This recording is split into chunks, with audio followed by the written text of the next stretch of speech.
Australia is the most successful multicultural nation on earth. Or so the discourse goes. This is something we are socialised into at an early age. It is part of the curriculum at primary schools all around the country.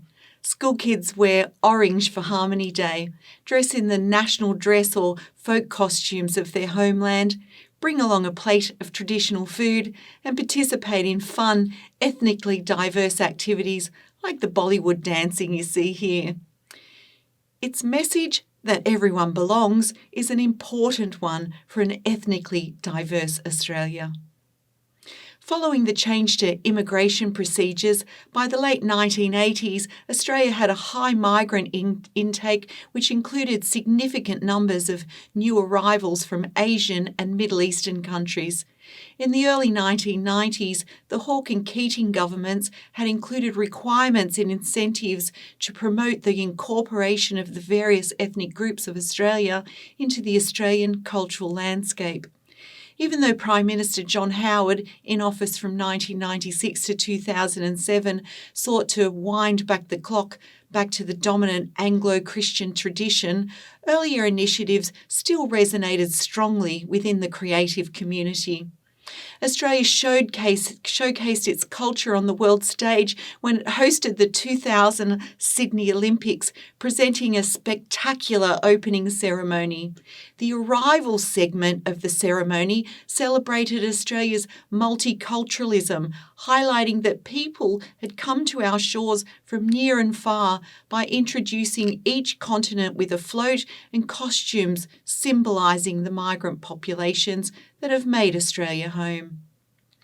And here too are the sails of the iconic Sydney Opera House, all lit up in red for the Lunar New Year celebrations. Celebrating our cultural diversity has become an important part of the Australian experience. And talking about celebrating cultures, one of the ways Australia embraces its ethnic communities the most is through its enjoyment of good food. You'll find pretty much food from any international location you like in big cities like Sydney, with strong accents on regional dishes from East Asia, the subcontinent, and the Middle East. For fine dining experiences, you'll find contemporary adaptations, interpretations, or fusions of exotic influences, which are termed modern Australian cuisine, usually offered with a water view to add what has become the quintessential Australian dining experience. It's really no surprise so many different cultural experiences can be found here. Australia has a huge immigration program with just under 200,000 migrants arriving to live here permanently every year, making up the culturally diverse Australia of today. Half of all Australians have a parent born overseas, including my children. A quarter of all Australians were born overseas, so they have directly immigrated here themselves. A fifth of all Australians speak a language other than English at home. While Britain and New Zealand are the top sources of immigration, China, India, and Vietnam have now begun to outstrip them. Despite the evidence that multiculturalism works well in Australia, the idea and associated policies have always been contested. In the 1990s, Prime Minister Howard said, "Multiculturalism suggests that we can't make up our minds who we are or what we believe in." He much preferred to celebrate Australia's British heritage and introduce the new militarism that has become a key feature of Australian culture since.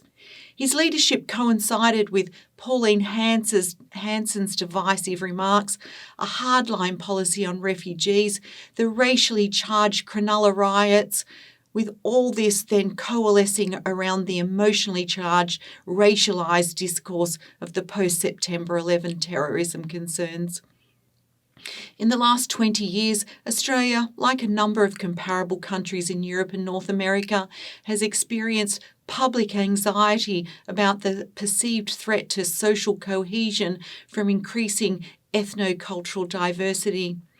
Most of these issues, such as the interaction between particular cultural practices and human rights discourses, the place of religion in the public sphere, the growth of religious extremism, or the persistence of inequalities faced by minority groups relate to broader concerns about the meaning and relevance of culture, the parameters of multiculturalism within secular liberal democracies, the distribution of opportunities, resources and power in multicultural societies, and the construction of narratives of nationhood and national belonging. So, like most policies, multiculturalism is certainly not trouble-free.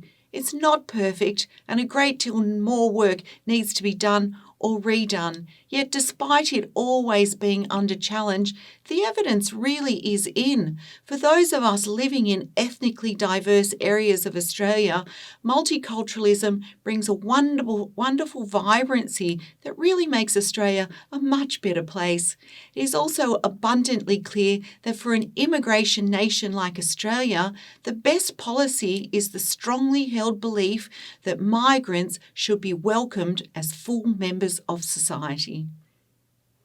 Migrants bring with them a host of resources that have tangible benefits for society in a globalised world, including capital, education, languages, skills, and networks.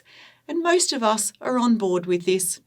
According to the Human Rights Commission, the majority of Australians, in fact 84% of us, believe that multiculturalism has been good for Australia. It is clear multiculturalism has potency as a nationalist narrative.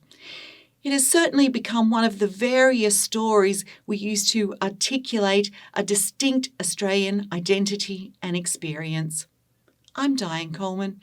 I hope you've enjoyed this lecture series on multicultural Australia. Thanks for watching.